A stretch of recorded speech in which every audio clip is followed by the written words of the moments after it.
Eto na nga, lumabas na yung bagong survey ng WR Numero. Patungkol ito sa impeachment ni VP Sara Duterte.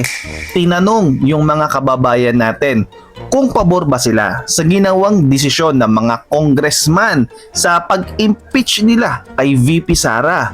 Aba, nakakuha si Vice President Sara Duterte ng 54% na ayaw nila na ma-impeach si VP Sara. Hindi sila pumabor sa mga congressman. Nasaan na yung mga dahilan ng mga congressman na yan ang gusto ng kanilang mga constituents?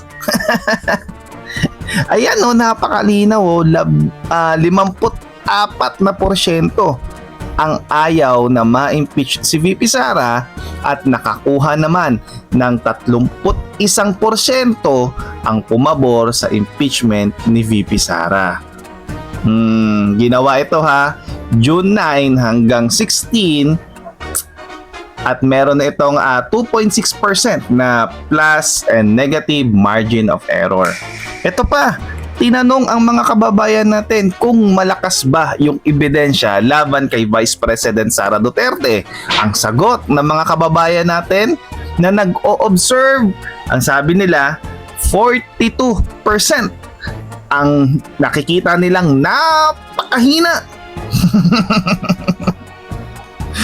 Napakahina ang mga ebidensya laban kay Vice President Sara Duterte. At nakakuha naman ng 31% yung mga taong hindi nila alam at hindi sila aware masyado sa nangyaring hearing or impeachment ni VP Sara. At 27% lang ang mga loyalista at pinklawan na nagsasabi na malakas daw ang ebidensya laban kay VP Sara. Malamang piko na naman yung mga tolonggis na to. Sasabihin yan, hindi totoo yan. Hindi totoo yan. Konti lang pala kayo no?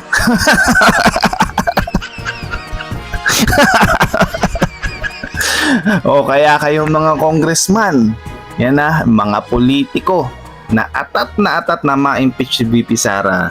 Aba, siguraduhin nyo lang talaga na ma-convict iyan si VP Sara sa impeachment trial. Kasi kapag nagkataon na malusutan yan ni VP Sara at hindi nyo nagawa ng paraan, siya ang susunod na maging Pangulo ng Pilipinas. Naku po! May paglalagyan talaga kayo.